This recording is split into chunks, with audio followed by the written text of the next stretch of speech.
어서오세요. 책벗 인생입니다. 이야기 시작하겠습니다.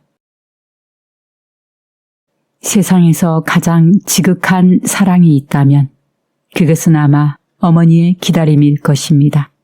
오늘 전할 이야기는 눈먼 어머니가 잃어버린 아들을 기다리며 한평생 기도한 끝에 기적처럼 다시 만난 진실된 인연의 이야기입니다. 때는 조선시대의 한 시골 마을, 황혼역의 허름한 초가집 안에 한 노모가 작은 창가에 앉아 손으로 바느질 흉내를 내고 있었습니다. 오늘도 안 왔구나. 20해가 지났건만 그의 이름을 부르지 않은 날이 없었는데. 그녀의 이름은 월심으로 젊은 시절 남편을 일찍 여의고 늦은 나이에 정수라는 이름을 가진 늦둥이 외아들 하나를 두고 아이 하나만 바라보고 살았습니다. 어린 아들 정수가 천재적인 글재주를 보이자 먹을 것도 없는 넉넉지 못한 살림에도 아이만큼은 쉬는 물처럼 맑은 글을 써야지라는 생각으로 마을 큰댁의 도움을 얻어 서울에 보내 글 공부를 시키기로 하였습니다. 이었고 그 아들이 겨우 12살 되던 해 어머니는 보따리를 들고 마차에 오르게 하였습니다.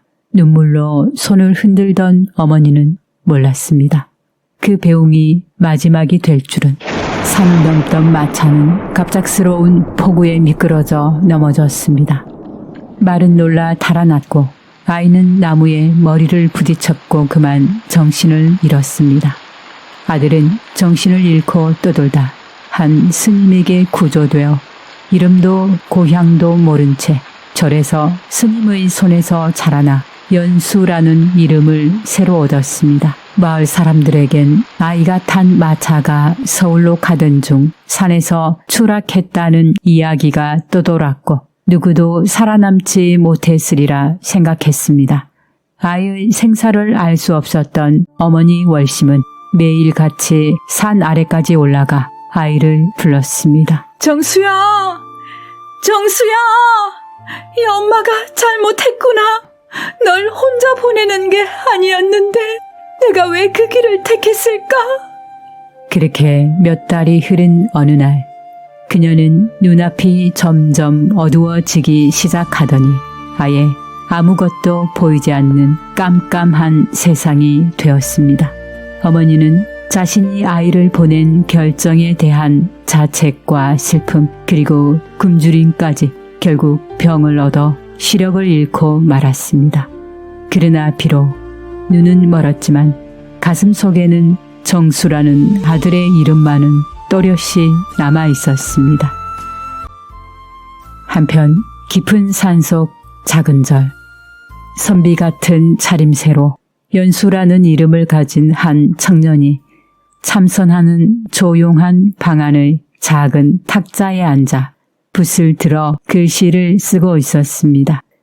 탁자 위에 향이 은은히 피어나고 옆에는 작은 불상과 2권의 경전이 놓여 있었습니다. 문 밖에는 스승이 조용히 차를 우려두고 그를 바라보고 서 있었고 작은 불상이 옆에서 청년을 마치 바라보는 듯 하였습니다. 참선 중이던 그 청년이 어느 날 깊은 밤 잠시 졸다가 낯선 여인의 목소리를 듣게 되었습니다. 정수야! 정수야! 엄마가 잘못했구나. 청년이 깨어나며 중얼거렸습니다. 정수가 누구지? 왜 이름이 익숙하지? 그날 이후 그는 종종 들리는 낯선 이름과 여인의 눈물 어린 목소리에 마음이 흔들렸습니다. 자신이 누구였는지를 어렴풋이 의심하기 시작한 것입니다. 스승님, 저는 어릴 적 기억이 없습니다. 제게 부모가 있었던 걸까요? 산에서 널 구했을 때 이미 이름도 말도 없었지. 하지만 너의 손에는 흔적이 하나 있었단다. 오른손 검지를 보아라. 상처가 깊어 보이는 흉터 하나가 있지. 연수는 문득 자신의 손을 바라보았습니다. 그는 어릴 적부터 가지고 있던 작은 흉터, 자신도 그 누구도 이유를 몰랐던 그 자국이 어딘가에서 자신을 기다리고 있는 누군가와 연결된 단서처럼 느껴졌습니다. 그 뒤 연수는 30을 바라볼 즈음 늦은 나이로 과거 시험에 응시하여 장원급제를 하였습니다. 그리고 벼슬길에 오르게 되면서 지방 순시를 맡게 되었는데 그가 첫 번째로 방문하게 된 지역은 바로 자신의 고향 근처였습니다. 인연은 때가 되면 반드시 다시 마주하게 되어 있다는 말이 있듯 그의 발걸음은 점점 과거에 자신이 누구인가에 대한 의문과 어머니의 곁으로 향하고 있었던 것이었습니다. 며칠 뒤 연수는 첫 부임지로 내려가는 마차에 올랐습니다. 그날은 봄비가 촉촉히 내리던 날이었습니다. 산을 넘고 들을 지나던 그 길을 그는 알지 못한 채 자신을 낳아준 어머니가 기다리는 바로 그 마을로 향하고 있었던 것이었습니다. 그날 밤 연수는 마차 안에서 다시 그 꿈을 꿨습니다. 흐릿한 얼굴, 그리고 어디선가 들려오는 애끓는 음성 하나가 있었습니다. 정수야, 정수야, 돌아와다오. 엄마는 여기 있단다. 연수가 놀라 깨어보니 또 꿈이었습니다. 또 그 이름이다. 정수, 정수. 대체 누구지? 어째서 내 가슴이 이렇게 떨리는 거지? 며칠 뒤 해가 뉘엿뉘엿 넘어갈 때 연수가 탄 마차는 작은 시골 마을 어귀에 도착했습니다. 마을 사람들은 비에 젖은 연수 일행을 환대했고 연수는 잠시 고갯길 아래 흐르는 개울을 바라보았습니다.